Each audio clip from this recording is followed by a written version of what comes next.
છેલ્લા 30 વર્ષના અનુભવની વાત કરું તો એક સમય એવો હતો કે કપડવંજ તાલુકામાં ભારતીય જનતા પાર્ટીનું લેશ માત્ર કોઈ નામ નહોતું.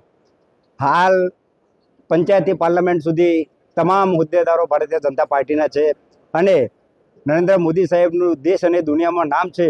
એ રીતે બંને ધારાસભ્યો, બંને સંસદ સભ્યો અને અમારી 26ની ટીમ સાથે રહી અમે કપડવંજ તાલુકાનો વિકાસ માટે તત્પર રહીશું.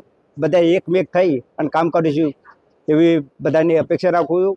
અને સાથે સાથે શીર્ષ નેતૃત્વએ મારી ઉપર ભરોસો રાખી મને જે પ્રમુખ બનાવ્યો એ બદલ હું અમારા શીર્ષ નેતૃત્વનો પણ આભાર માનું છું.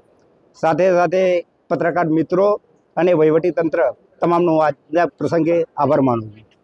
કપડવંજ તાલુકા પંચાયતની પ્રજાએ ભારતીય જનતા પાર્ટીની સરકાર ઉપર, ભારતીય જનતા પાર્ટીના નેતૃત્વ, શીર્ષ નેતૃત્વ ઉપર જે ભરોસો મૂકી અને કપડવંજ તાલુકા પંચાયતને ઘણા વર્ષો પછી સંપૂર્ણ બહુમતી સાથે તાલુકા પંચાયતમાં બહુમતી આપી છે, ત્યારે હું ધારાસભ્ય તરીકે એટલું ચોક્કસ કહીશ કે તાલુકા પંચાયતના ચૂંટાયેલા 26 સભ્યો, અમારા પ્રમુખ, ઉપપ્રમુખ, કારોબારી અને પક્ષના નેતા અને દંડક બધા જ એક ટીમ થઈ અને આવનારા સમયમાં કપડવંજ તાલુકાનું એક પણ ગામડું વિકાસથી વંચિત ના રહી જાય એના માટે સતત કામગીરી કરશે.